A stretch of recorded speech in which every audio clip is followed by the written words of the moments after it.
नमस्ते बच्चों। होपफुली आप सब बहुत अच्छे होंगे और अपना अध्ययन भी नियमित रूप से कर रहे होंगे। हम पढ़ रहे हैं कक्षा 8 संस्कृत विषय दीपकम नामक पाठ्य पुस्तक। इस पाठ्य पुस्तक के सभी अध्यायों के साथ परिशिष्ट भाग 1 पे पेज नंबर 159 पर दिए गए उपसर्ग संबंधी जो भी सूचनाएं थी, उपसर्ग संबंधी जो भी मैटर था, वो हमारे द्वारा गत वीडियो के माध्यम से पढ़ लिया गया था। यदि आप पूर्व के किए गए अध्ययन में से कोई अध्याय या कोई परिशिष्ट भाग 1 के 159 पेज नंबर पर दिए गए उपसर्ग वाले टॉपिक को पढ़ना चाहते हैं तो डिस्क्रिप्शन बॉक्स में इनका लिंक दिया जा रहा है, आप उसमें जाके देख सकते हैं। आज हम प्रारंभ करते हैं परिशिष्ट भाग 1 में ही आपकी पुस्तक के पेज नंबर 160 पर दिए गए प्रत्ययों का टॉपिक, जो कि है प्रत्यय। प्रत्यय, ठीक है। तो इसको समझने की कोशिश करते हैं। आइए शुरू करें।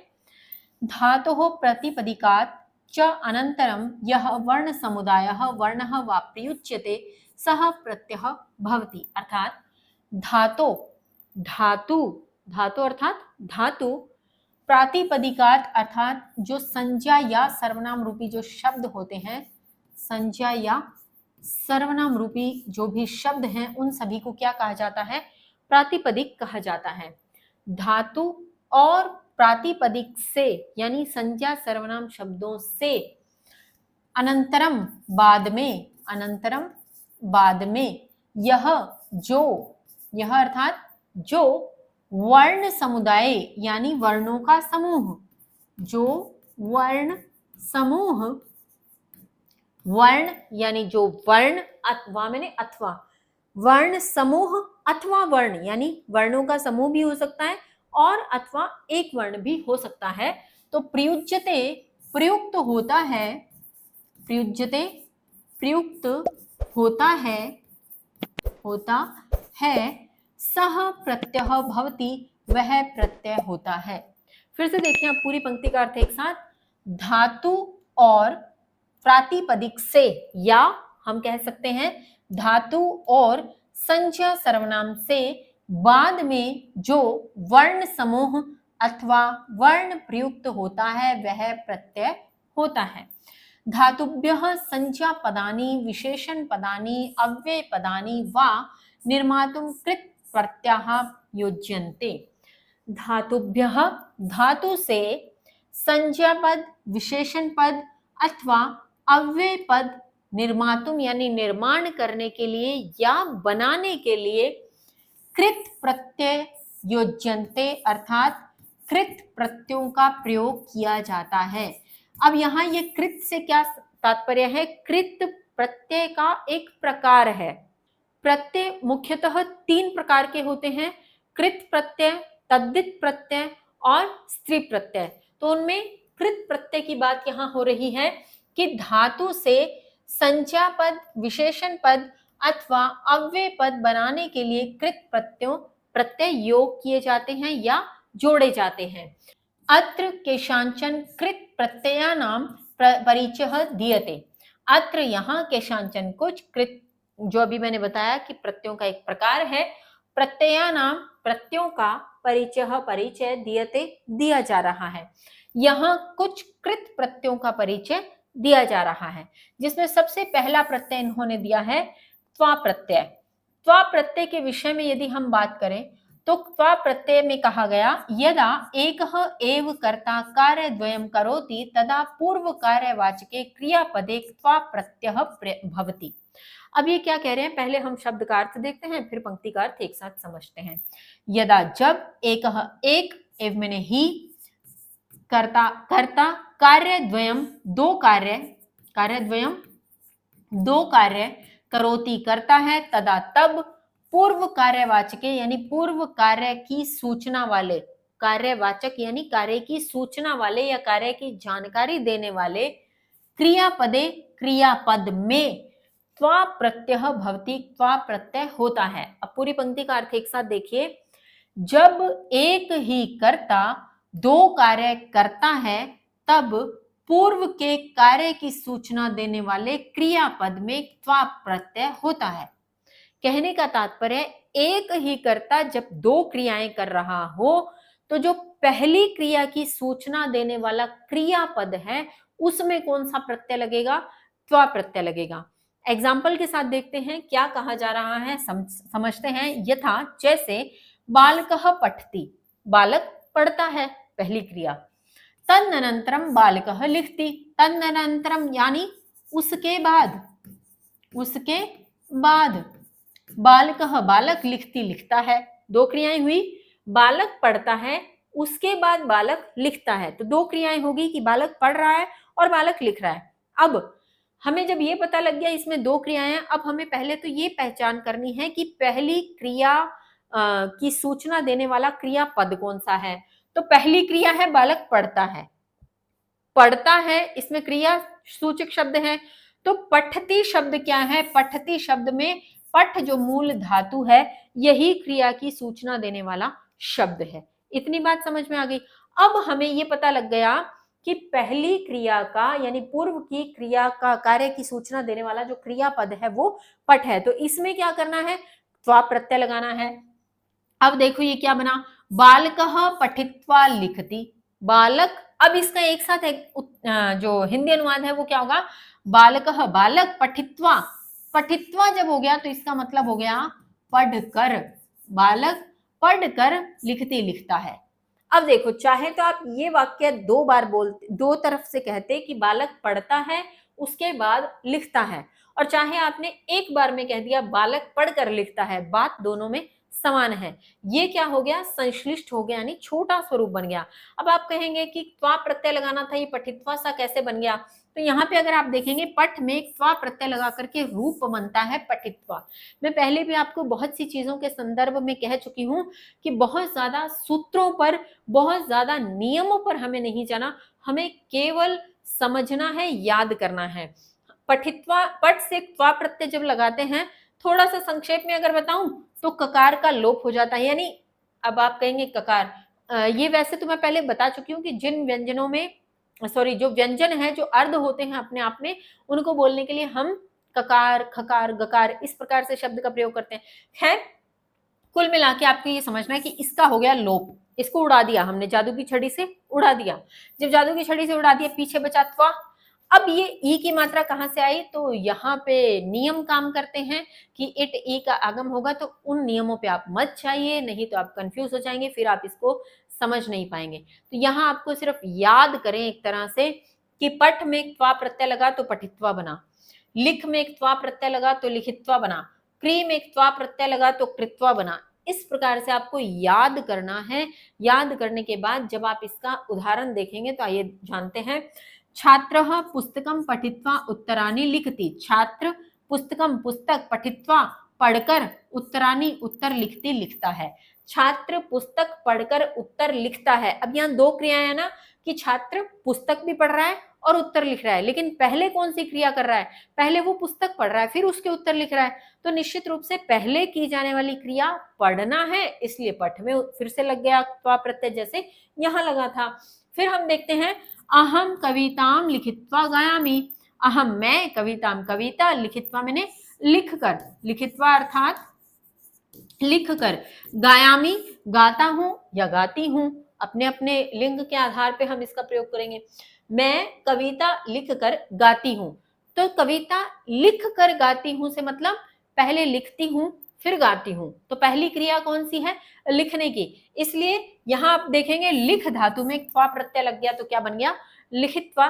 तो इसका सेंटेंस क्या बना, अहम कविताम लिखित्वा गायामि। ठीक है, फिर क्री में त्वा प्रत्यय लगा करके कृत्वा बनाया।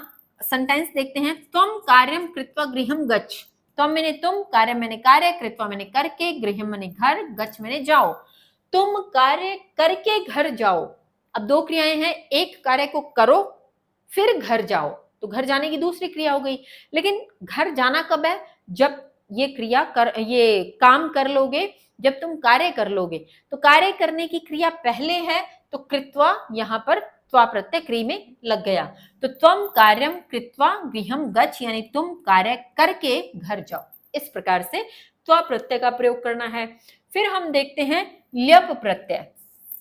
अब ल्यप प्रत्यय के लिए क्या कहते हैं, यदा धातुः उपसर्गेन युक्तः भवति तदा त्वा प्रत्ययस्य स्थाने ल्यप भवति। पहले शब्द के अर्थ देखें, यदा जब धातुः धातु उपसर्गेन युक्त, उपसर्ग से युक्त, उपसर्ग हमने इससे पहले पढ़ा था कि जो पहले लगते हैं, क्योंकि प्रत्यय तो कब लग रहे हैं, बाद में लग रहे हैं। प्रत्यय कहाँ लगते हैं, शब्द के बाद में लगते हैं, और उपसर्ग कहाँ लगते हैं, शब्द से पहले लगते हैं।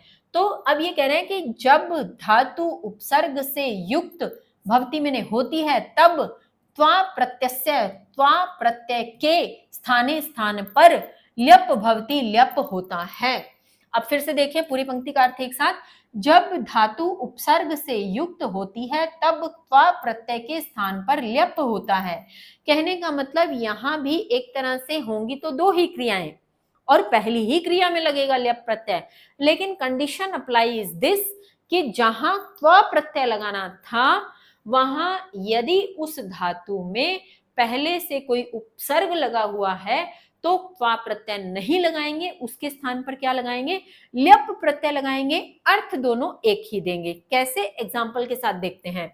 जैसे शिष्य गुरुम प्रणमति, शिष्य गुरु को प्रणाम करता है, पहला सेंटेंस। तदनंतरम शिष्य पठति, उसके बाद शिष्य पढ़ता है। दो क्रियाएं की शिष्य ने, क्या क्रिया की, पहली शिष्य गुरु को प्रणाम करता है, उसके बाद शिष्य पढ़ता है। यहां भी दो क्रियाएं हैं। पहली क्रिया क्या है, शिष्य गुरु को प्रणाम करता है। अब जो पहले हमने एक त्वा प्रत्यय देखा था, यदि उसकी कंडीशन की बात करें तो त्वा प्रत्यय लगना था किसमें, प्रणाम करने की क्रिया में, लेकिन हमने ल्यप प्रत्यय में यह जाना कि यदि जो धातु है उससे पहले उपसर्ग हो तो हमें त्वा प्रत्यय नहीं लगाना, हमें ल्यप लगाना है। अब जब आप इसको देखेंगे प्रणमति में, ये प्र क्या है, ये उपसर्ग है। हम उपसर्ग करके आए थे ना, और सबसे पहला उपसर्ग ही हमने लिखा था प्र उपसर्ग। तो प्र क्या है, उपसर्ग है, और प्र उपसर्ग होने के कारण अब क्या होगा, इस प्रणमति में त्वा प्रत्यय नहीं लगेगा। इसमें आप देखिए प्र उपसर्ग और धातु क्या है, धातु है नम, धातु है नम। अब इसमें त्वा प्रत्यय नहीं लगाएंगे, हम क्या लगाएंगे, ल्यप प्रत्यय लगाएंगे। प्र प्लस न्यम प्लस ल्यप, जब ये बनेगा, इनका मिक्सचर करेंगे, इनको मिश्रित करेंगे तो ये बनेगा प्रणम्य।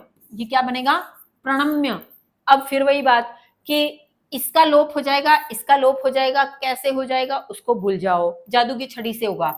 ठीक है, बचेगा क्या, यह बचेगा। अब ये न का अण क्यों किया, क्योंकि अब रेफ पदांता दती, अब फिर सूत्र कहूंगी तो आप कहेंगे मैडम जी आप तो पता नहीं कौन सी भाषा बोलने लग गए। खैर छोड़िए उसको भी, आप सिर्फ इतना समझिए या याद कर लीजिए, यदि प्र उपसर्ग के बाद नम धातु आ जाए तो नम के न को अण करना है। ठीक है, और पीछे मकार आधा है तो ये आधा रह गया, और यहां से यह निकाला तो ये बन गया प्रणम्य। प्रणम्य का मतलब प्रणाम करके। अब देखिए ल्यप प्रत्यय लगा करके सेंटेंस कैसे दो का एक में बनाया। शिष्य गुरुम प्रणम्य पठति, शिष्य गुरु को प्रणाम करके पढ़ता है। अब देखिए कहाँ इतना बड़ा सेंटेंस दो बनाए थे, यहाँ पे एक में ही काम चल गया और कितना छोटा हो गया। लेकिन हमें ये ध्यान रखने होंगे त्वा प्रत्यय लगेगा या ल्यप लगेगा, तो यदि उपसर्ग नहीं है तो त्वा लगेगा, और यदि उपसर्ग है तो ल्यप लगेगा। ठीक है, जैसे सम प्लस पूज प्लस ल्यप, ये क्या बनता है, संपूज्य। भक्तः देवम संपूज्य प्रसादम स्वीकरोति, भक्त देवता की पूजा करके प्रसाद स्वीकार करते हैं। दो क्रियाएं हैं, पहले भक्त देव की पूजा करते हैं फिर प्रसाद स्वीकार करते हैं। तो पूजा करने में यहाँ पे सम उपसर्ग था, सम क्या था, उपसर्ग था, इसलिए पूज धातु में क्या लग गया, ल्यप प्रत्यय हमने लगा दिया और हमने बनाया संपूज्य प्रसादम स्वीकरोति। फिर है वी, यहाँ उपसर्ग है, ज्या धातु है, ल्यप प्रत्यय है, इन तीनों को मिलाने से बना विज्याय। विज्याय का अर्थ होता है जानकर, विज्याय अर्थात जानकर। सेंटेंस देखते हैं, अहम वार्ताम विज्याय सूचयामि, अहम मैं, वार्ताम, वार्ताम का तात्पर्य समाचार, वार्ताम अर्थात समाचार, विज्याय जानकर, विज्याय जानकर, सूचयामि सूचित करता हूं, सूचयामि सूचित करता हूं, सूचयामि सूचित करता हूं।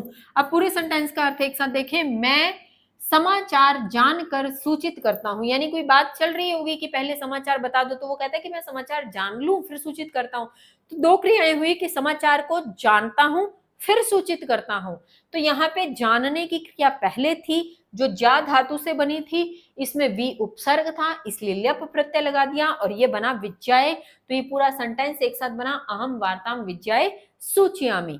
फिर हम देखें आ उपसर्ग नी यहाँ धातु है और ल्यप प्रत्यय है, ये शब्द बना आनीय।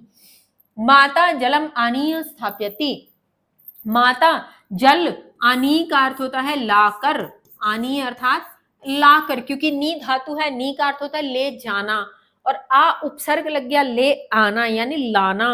तो आनीय पूरा ल्यप प्रत्यय की बात कर दे तो लाकर। फिर स्थाप्यति, स्थाप्यति मैंने स्थापित करती है, या जो ज्यादा एप्रोप्रिएट अर्थ इसमें लेंगे वो है रखती है। क्या अर्थ लेंगे हम इसका? रखती है, स्थाप्यति रखती है। पूरे सेंटेंस का अर्थ एक साथ देखिए कि माता जल लाकर रखती है। अब यहाँ जल लाकर रखने से तात्पर्य ये उस समय की या वो बात है कि कुओं से जो जल भरकर लाकर रखा जाता था, तो उस समय के उस संदर्भ में ये कहा गया कि माता जल लाकर रखती है। तो जल लाना पहली क्रिया, रखना दूसरी क्रिया। तो लाने की पहली क्रिया में आ उपसर्ग था, इसलिए नी धातु के साथ ल्यप प्रत्यय का प्रयोग होकर क्या शब्द बना? आनीय शब्द बना। तो इस प्रकार से हुआ लाकर रखती है, ये हुआ ल्यप प्रत्यय। फिर है तुमुन प्रत्यय। तुमुन प्रत्यय की बात करें तो यदा प्रथमा क्रिया द्वितीयायाः क्रियाः निमित्तं भवति तदा निमित्तार्थक क्रियापदे तुमुन प्रत्ययः भवति। यदा जब प्रथमा पहली क्रिया द्वितीयायाः क्रियायाः एक क्रिया दूसरी क्रिया के, यहाँ प्रथमा पहली, वैसे पहली या दूसरी की बात नहीं हो रही, एक और दो की बात हो रही है कि जब एक क्रिया दूसरी क्रिया के निमित्त होती है, निमित्त से तात्पर्य कारण भी ले सकते हो, प्रयोजन भी ले सकते हो, और निमित्त का निमित्त शब्द भी प्रयोग करोगे तो भी हिंदी में प्रयुक्त हो जाएगा। क्या बनेगा? जब एक क्रिया दूसरी क्रिया के कारण होती है, यानी दो क्रियाएं तो हो रही हैं लेकिन एक क्रिया का कारण है दूसरी क्रिया, यदि वो कारण न बने तो वो क्रिया भी दूसरी वाली भी न हो। कैसे? वो एग्जाम्पल में समझेंगे, पर एक बार के लिए इन पंक्तियों का अर्थ देख लें। तदा तब निमित्तार्थक, निमित्तार्थक यानी निमित्त का अर्थ देने वाली, कारण का अर्थ देने वाली, प्रयोजन का अर्थ देने वाली जो क्रियापद होंगे उसमें कौन सा प्रत्यय होता है? तुमुन प्रत्यय होता है। भवती मैंने होता है, तुमुन प्रत्यय होता है। पूरी पंक्ति का अर्थ एक साथ फिर से देखें। जब एक क्रिया दूसरी क्रिया के कारण होती है या दूसरी क्रिया के निमित्त होती है या दूसरी क्रिया के प्रयोजन से होती है, कोई भी शब्द का अर्थ आप यहां रख सकते हो, तब कारण का अर्थ देने वाले क्रियापद में तुमुन प्रत्यय होता है। कैसे? एग्जाम्पल से समझते हैं। यथा जैसे रमेशः पठितुम विद्यालयम गच्छति। रमेश, पठितुम का अर्थ होता है पढ़ने के लिए, पठितुम अर्थात पढ़ने के लिए, विद्यालयम विद्यालय गच्छति जाता है। रमेश पढ़ने के लिए विद्यालय जाता है। अब दो क्रियाएं हैं, एक पढ़ना, एक विद्यालय जाना, पढ़ना और जाना। लेकिन विद्यालय जाने की क्रिया कर क्यों रहे हैं? पढ़ने के लिए। तो कारण कौन है? पढ़ना। कारण में जो क्रियापद आ रहा है वो क्या है? पढ़ना। तो जिस कारण के लिए क्रिया की जा रही है दूसरे वाली, यहां पढ़ने के लिए दूसरी क्रिया की जा रही है, क्या? विद्यालय जाने की। तो पढ़ने के लिए वाले शब्द में हम क्या लगा देंगे? तुमुन प्रत्यय लगा देंगे। आप जब यहां देखेंगे तो यहां क्या लिखा है? पठितुम। और पठितुम कब बना? पठितुम बना जब पठ धातु में तुमुन प्रत्यय लगाएंगे तब पठितुम बनता है। अब फिर वही बात, यहाँ पे कुछ चीजों को तो हम जादू की छड़ी से उड़ा देंगे और कुछ जैसे ई को लेकर के आएंगे, जादू की छड़ी से ही हम किसी एक अक्षर को यहाँ ले आएंगे और ये बन जाएगा पठितुम। तो पठितुम यहाँ बना, क्यों बना? क्योंकि पढ़ने के लिए विद्यालय जाने की क्रिया की जा रही है, तो कारण है पढ़ने की क्रिया, और इस कारण के कारण ही हम इसमें क्या लगा रहे हैं? तुमुन प्रत्यय का प्रयोग कर रहे हैं, तुमुन प्रत्यय लगा रहे हैं। आगे हम देखते हैं, जैसे खाद प्लस तुमुन, खाद खाने की क्रिया, तुमुन यहाँ पे प्रत्यय है तो शब्द क्या बना? खादितुम। एग्जाम्पल देखते हैं सेंटेंस के रूप में। बालः भोजनम खादितुम आगच्छति, बालक भोजन खाने के लिए आता है, यानी कहीं से आने की क्रिया कर रहा है कि बालक आ रहा है, लेकिन क्यों आ रहा है? खाने के लिए आ रहा है, उसको भूख लग रही है ना, तो खाने के लिए आ रहा है, कारण क्या है? खाने की क्रिया। तो खाने में क्या लग गया? तुमुन प्रत्यय लग गया, तो ये क्या बन गया? खादितुम। फिर है स्ना और तुमुन। स्नातुम, स्ना का अर्थ होता है स्नान करना, ठीक है। अहम स्नातुम तरंतालम गच्छामि, मैं स्नातुम मैंने स्नान करने के लिए, मैं स्नान करने के लिए तरंतालम, तरंतालम कहते हैं जो आप अपनी भाषा में प्रयोग करते हैं स्विमिंग पूल, स्विमिंग पूल होता है तरंताल। मैं स्नान करने के लिए स्विमिंग पूल जाती हूं या जाता हूं। अब कहां जा रहा हूं? जाने की क्रिया कहां की? स्विमिंग पूल जाने की, लेकिन क्यों? नहाने के लिए, स्नान करने के लिए। तो फिर स्ना में क्या लग गया? तुमुन प्रत्यय, इसलिए बना स्नातुम तरंतालम गच्छामि। फिर है गम तुमुन, गम का अर्थ होता है जाना, और तुमुन प्रत्यय लग करके ये बनता है गंतुम। अब मकार का नकार यानी इस म की जगह क्या आ गया? न आ गया। क्यों आ गया? उसको भूल जाओ, जादू की छड़ी से आ गया, लेकिन याद कर लो कि गम और तुमुन मिलकर के क्या बनेंगे? गंतुम बनेंगे। और एग्जाम्पल सेंटेंस के रूप में देखते हैं। सह गृहम गंतुम उद्यतः, वह गृहम घर, गंतुम जाने के लिए, उद्यतः तैयार है, वह घर जाने के लिए तैयार है। अब इसमें दो क्रियाएं कौन सी हैं? एक तो घर जाना, जाने की क्रिया, और तैयार है, तैयार भी तो होने के लिए क्रिया की करनी पड़ी उसको, वो तैयार हुआ, रेडी हुआ, तो ये क्या है? क्रिया है। तो तैयार क्यों हुआ? घर जाने के लिए। तो जाने वाले शब्द में, गम वाले शब्द में क्या लग गई? गम धातु में क्या लग गई? तुमुन, तुमुन प्रत्यय इसमें प्रयोग हो गया। तो इस प्रकार से तुमुन प्रत्यय का प्रयोग हमने देखा। फिर दिया है तवतु प्रत्यय। तवतु प्रत्यय क्या काम करता है, आइए जानते हैं। तवतु प्रत्यय भूतकालार्थे भवति, भूतकालार्थे से तात्पर्य भूतकाल के अर्थ में, भूतकाल यानी पास्ट टेंस जिसकी हम बात करते हैं, भूतकाल के अर्थ में होता है। तावतु प्रत्यय भूतकाल के अर्थ में होता है। विशेषण त्वेन तवतु प्रत्यांत पदानाम प्रयोगः भवति, विशेषणत्वेन अर्थात विशेषण के रूप में, विशेषण के रूप में तवतु प्रत्ययांत, प्रत्यांत यानी प्रत्यय से अंत होने वाले, प्रत्यय से अंत होने वाले, अंत होने वाले पदानाम, पदानाम पदों का, पदानाम पदों का प्रयोग, प्रयोग भवति मैंने होता है। अब पूरी पंक्ति का अर्थ एक साथ देखें कि तवतु प्रत्यय से अंत होने वाले पदों का प्रयोग विशेषण के रूप में होता है, यानी विशेषण के रूप में प्रयोग किए जाते हैं। कौन से पद, कौन से शब्द? प्रत्यय जो तवतु से अंत हो, ऐसे तवतु प्रत्यय से अंत होने वाले शब्दों का प्रयोग विशेषण के रूप में किया जाता है। एतानि क्रियापदानि न चेदपि क्रियापदस्य अर्थम एव सूचयन्ति, एतानि ये सब, क्रियापदानि क्रियापद, न मैंने नहीं है, चेत अपि, चेत मैंने फिर, अपि मैंने भी, फिर भी क्रियापदस्य क्रियापद का अर्थम अर्थ एव मैंने ही सूचयन्ति सूचित करते हैं। ये क्रियापद नहीं है, फिर भी क्रियापद का अर्थ ही सूचित करते हैं। कहने का तात्पर्य जो अभी तक हम त्वा, ल्यप या तुमुन प्रत्ययों में देख रहे थे, वो सारे क्रियापदों के रूप में प्रयोग हुए। ये कह रहे हैं कि जो तवतु प्रत्यय से अंत हो जाते हैं शब्द, वे शब्द क्रियापद नहीं होते हुए भी क्रियापद का ही अर्थ सूचित करते हैं। जैसे सह कार्यम अकरोत, सह उसने, कार्यम कार्य, अकरोत मैंने किया। अब ये जो अकरोत है, यहां पर ये अकरोत तो है लंग लकार की क्रिया, लंग लकार जो धातु रूप आप याद करते हो ना, लट लकार, लंग लकार, विधि लिंग, लोट लकार, वो सब। तो लंग लकार किसके लिए प्रयोग होता है? इस पे भी हम पहले बात कर चुके हैं। लंग लकार प्रयोग होता है भूतकाल के अर्थ में। जो लंग लकार वाले आपके धातु रूप होते हैं, वो धातु रूप किसके लिए होते हैं? भूतकाल का शब्द बनाने का काम करते हैं, भूतकाल का अर्थ देने का काम करते हैं। तो ये अकरोत वैसा ही है। अब जो प्रत्यय की बात हो रही है, तवतु प्रत्यय की, तो प्रत्यय कहाँ लगा है? सह कार्यम कृतवान। यहां तो क्री धातु का जो अकरोत था, क्री धातु का लंग लकार रूप था अकरोत, लेकिन यहाँ क्री के साथ क्या कर दिया, यहाँ क्री के साथ तवतु प्रत्यय का प्रयोग कर दिया। तो तवतु प्रत्यय का प्रयोग करते हुए शब्द क्या बनाया, कृतवान।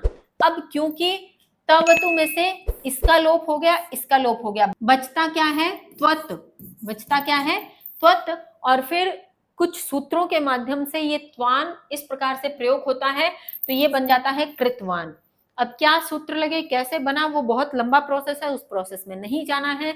बस जहां प्रोसेस में ना जाना हो, याद रखें जादू की छड़ी काम कर रही है, ठीक है। तो बस याद रखते जाएं, क्री के साथ तवतु प्रत्यय लगाएंगे तो कृतवान बनेगा। बस इतना और याद रखना है इसके साथ साथ कि इसके रूप 3 लिंगों में चलेंगे। ये कृतवान भी हो सकता है और कृतवती भी हो सकता है। यदि स्त्रीलिंग की बात होती, यदि यहाँ पर सह की जगह सा लिखा होता, सा क्योंकि वो स्त्रीलिंग का सूचक शब्द है, सा लिखा होता तो कृतवती होता। सह लिखा हुआ है इसलिए कृतवान है। तो कृतवान यहाँ पर भूतकाल का अर्थ दे रहा है।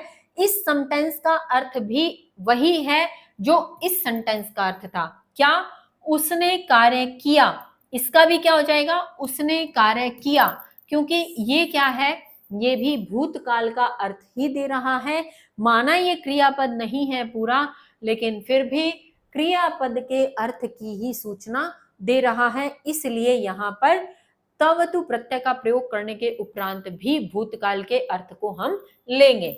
यहाँ पे जो दिया गया, तवतु प्रत्यांत पदानाम रूपाणी त्रिषु लिंगेषु भवति, कि तवतु प्रत्यय से अंत होने वाले पदों के रूप तीनों लिंगों में होते हैं। तीनों लिंगों से तात्पर्य लिंग संस्कृत में 3 होते हैं, इस पे भी हम पहले बात कर चुके हैं, पुल्लिंग, स्त्रीलिंग और नपुंसक लिंग। तो जब तीनों लिंगों में स्वरूप चलाएंगे तो कैसे चलेंगे, जैसे हस प्लस तवतु करेंगे तो पुल्लिंग में तो बन जाएगा हसितवान, स्त्रीलिंग में बनेगा हसितवती और नपुंसक लिंग में बनेगा हसितवत। फिर श्रु प्लस तवतु की बात करें तो श्रुतवान, श्रुतवती, श्रुतवत। स्था प्लस तवतु की बात करें तो स्थितवान, स्थितवती, स्थितवत। इस प्रकार से याद करना है, बहुत आसान है। अब आपके इसके आगे जो टेबल दी हुई है, उस टेबल के अनुसार, उस सारणी के अनुसार आपको याद करना है, समझना है। इसमें दिया क्या है, संक्षेप में चर्चा कर लेते हैं। जैसे यहाँ जो प्रथम पंक्ति है, यहाँ दिए गए हैं आपको धातु, ये क्या है, धातुएं हैं। और इन धातुओं के जो लट लकार में रूप चलते हैं, लट लकार यानी वर्तमान काल का जो रूप है वो यहाँ दिया है। जैसे पठ के हम क्या बनाते हैं, पठती, पठत, पठंती, पठसी, पठथ, पठथ, पठामी, पठाव, पठाम, इस प्रकार से। खाद की क्या बनाते हैं, खादती, खादत, खादंती, इस प्रकार से। हस के बनाएंगे हस्ती, हसत, हसंती। लिख के बनाएंगे लिखती, लिखत, लिखंती। पा के बनाएंगे पीपती, पीबत, पिबंती। गम के गचती, गचत, गछंती। त्यज के त्यजती, त्यजत, त्यजंती।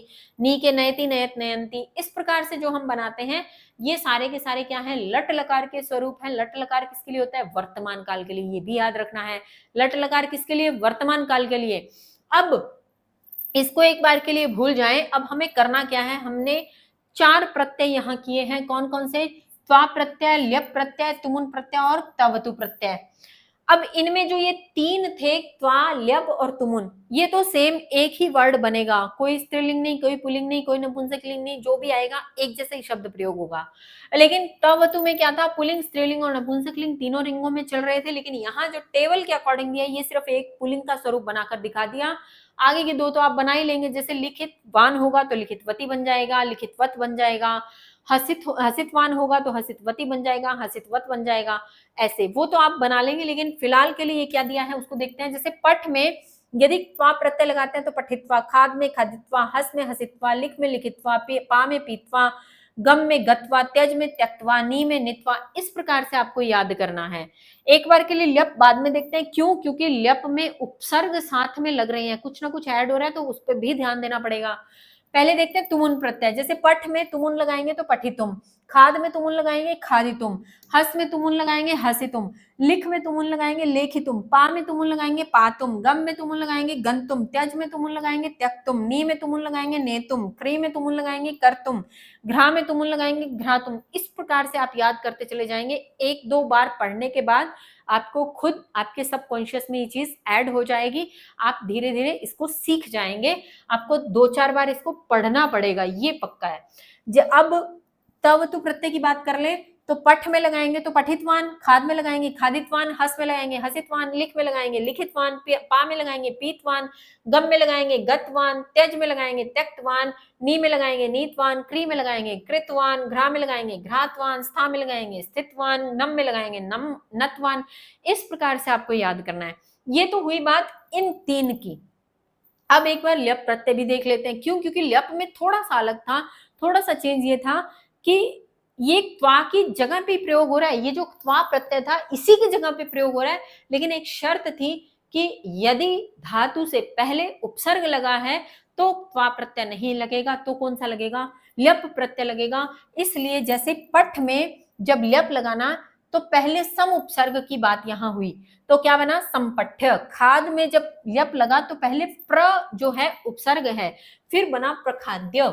हस की बात करें तो वी पहले उपसर्ग है, फिर बना विहस्य। लिख की बात करें तो वी पहले उपसर्ग है, बना विलिख्य। पा की बात करें तो नी पहले उपसर्ग है, फिर बना निपाय। गम की बात करें तो आ पहले उपसर्ग है, फिर बना आगत्य। त्यज की बात करें तो परि पहले उपसर्ग है, फिर बना परित्यज्य। नी की बात करें तो आ पहले उपसर्ग है, फिर बना आनीय। क्री की बात करें तो अनु पहले उपसर्ग है, फिर बना अनुकृत्य।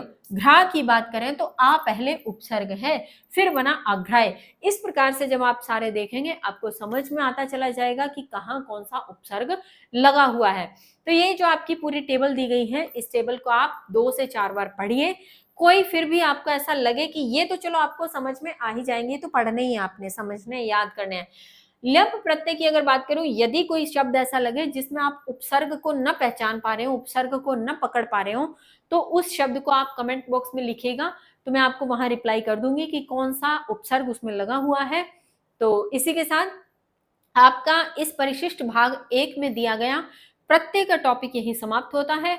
आगे की वीडियो में हम बात करेंगे इसी में आगे दी गई कारक विभक्ति से संबंधित जो प्रकरण है, जो टॉपिक है, उस पर हम बात करेंगे। तब तक के लिए आप अपना अध्ययन करते रहें, स्वस्थ रहिए, मस्त रहिए, पढ़ते रहिए। धन्यवाद। जय हिंद, जय भारत।